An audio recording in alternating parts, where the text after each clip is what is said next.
जैसे जैसे लोकसभा 2024 का चुनाव नजदीक आ रहा है, वैसे वैसे सभी राजनीतिक पार्टियों ने अपनी कमर कसनी शुरू कर दी है। कुछ पार्टियों ने तो अपने प्लान को अंजाम देना भी शुरू कर दिया। 2024 लोकसभा चुनाव से पहले कई राज्यों में विधानसभा चुनाव को लेकर माहौल गर्म है। इसी बीच कांग्रेस नेता राहुल गांधी और ओवैसी में जुबानी जंग चल रही है। बता दें, एक चुनावी सभा में राहुल ने दावा किया कि कांग्रेस की जहां जहां बीजेपी से सीधी टक्कर है, वहां ओवैसी की पार्टी बीजेपी से पैसे लेकर अपने उम्मीदवार उतार रही है।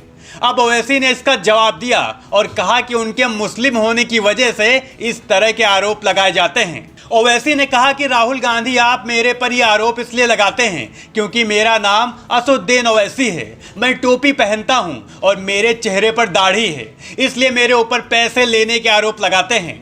ओवैसी यही नहीं रुके, उन्होंने आगे कहा कि यह दाढ़ी रखने वाले और टोपी पहनने वालों के प्रति आपकी नफरत है, इसलिए आप ये आरोप लगाते हैं।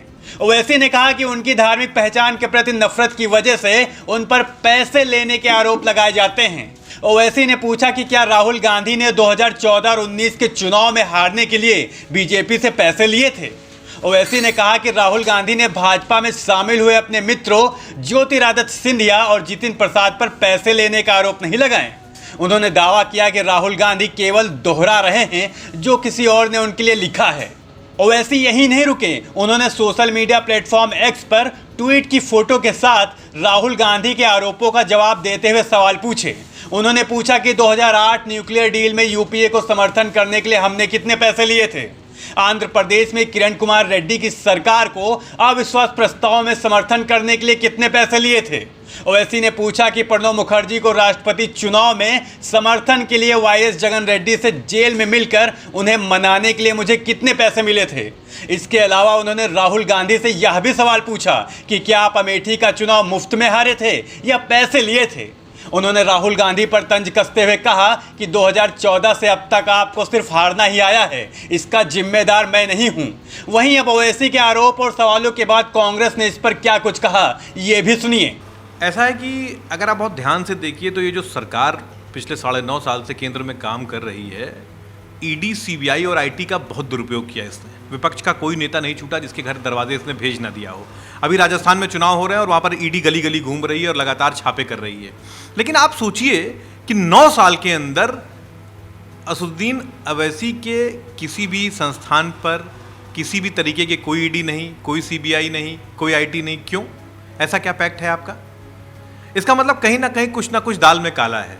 दूसरा, ये जिस हिसाब के भाषण देते हैं वो पोलराइजेशन वाले होते हैं। तो इनके भाषण मुसलमानों को पोलराइज करते हैं, उसके एंटी में हिंदू पोलराइज होता है, तो वो भी भाजपा को सूट करते हैं।